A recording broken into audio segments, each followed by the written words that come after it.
Gawin tayo ito hug, 32 inches lang ito. Ang problema nito ay nagbubukas pero may backlight siya, walang display.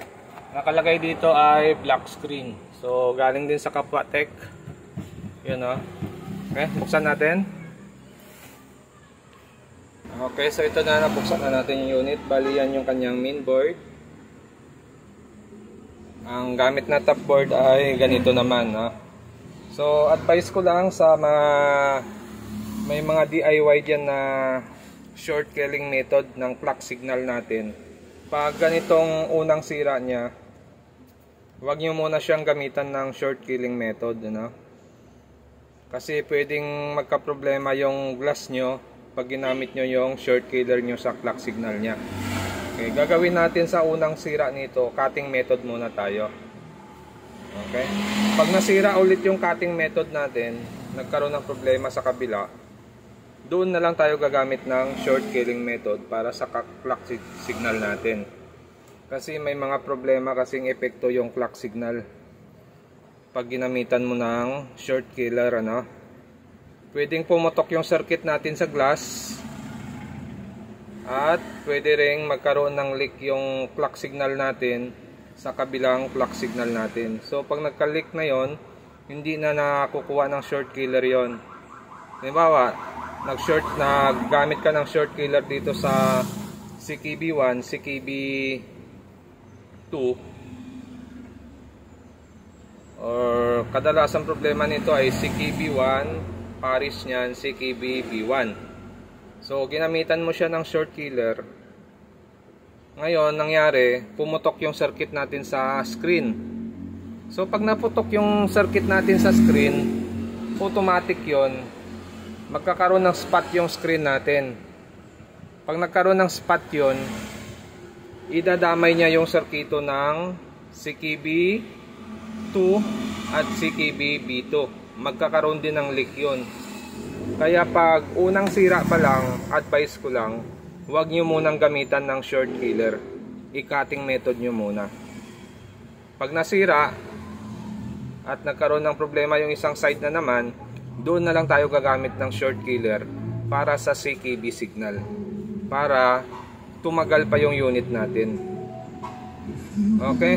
Kasi pag naputukan ka ng circuito sa screen, automatic yun, magkakaroon ng spot yun. Siguro nararanasan na yan ng mga ibang technician na gumagamit ng short killer, kaya lang hindi lang nila sinasabi, ano. So sa akin, advice ko lang, pag gumamit ng short killer sa clock signal, antayin nyo munang masira yung kabila, saka kayo gagamit ng clock signal ng CKB short killer method. Okay, so gagawin natin dito cutting method muna. Wala muna tayong gagamitin na short killer dito. Okay, so check natin, resistance lang tayo, ohms lang tayo. Tapos check natin yung clock 1, CKB1, CKB-B1.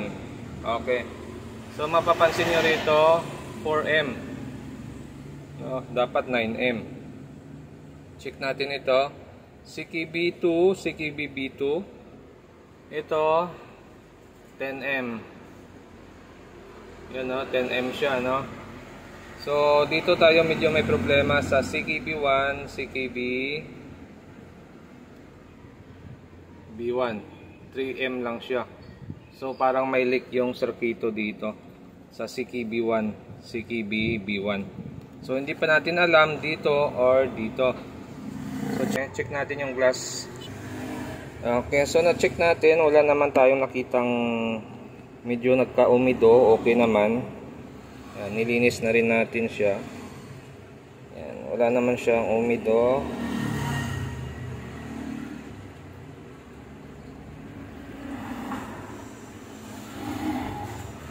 Pati dito sa kabila, okay naman, ano?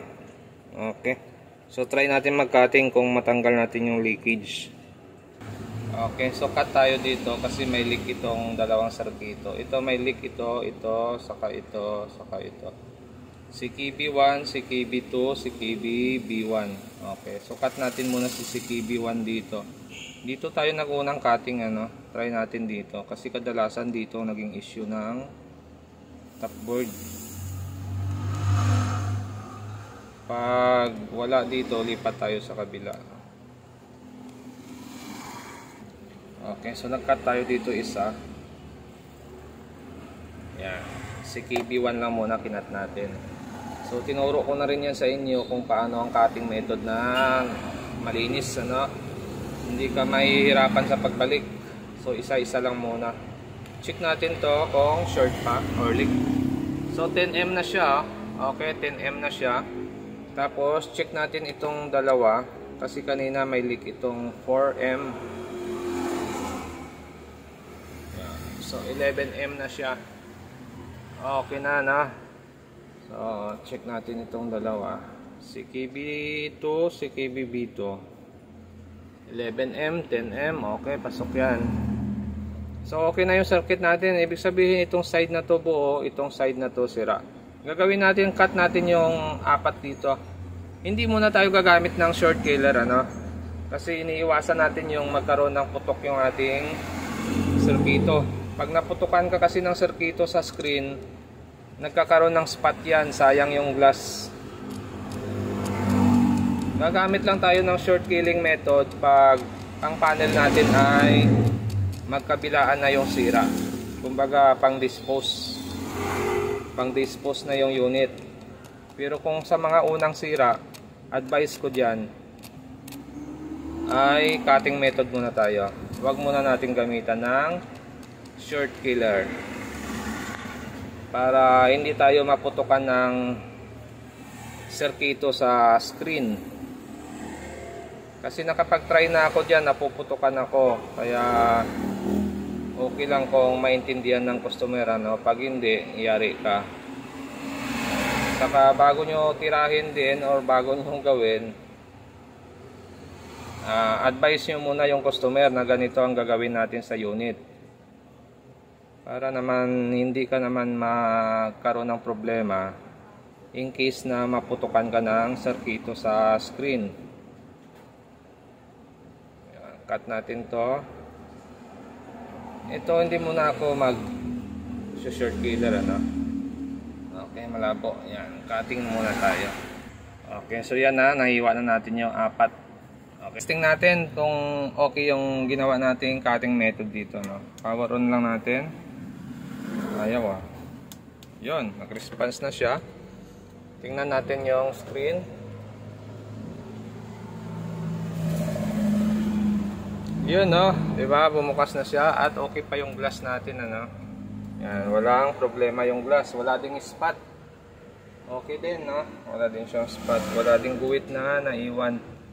Okay, so okay pa ito. Ito muna gagawin natin. Yan. Wala muna tayong short killing method na gagawin dito. So advice ko lang talaga sa mga ganitong top board, pag gagamit kayo ng short killer, antayin nyo munang masira yung kabila bago nyo gamitan ng short killer para magamit pa naman yung unit. Ito kasi pag nagamitan mo ng short killer dito tapos pumutok yung circuit, pwede kang lumipat sa kabila. Gamitan mo rin siya ng short killer, baka dito mag normal siya, no? Baka ma-open mo yung short. So pag nag-open yung short, back to normal na naman yung isang side.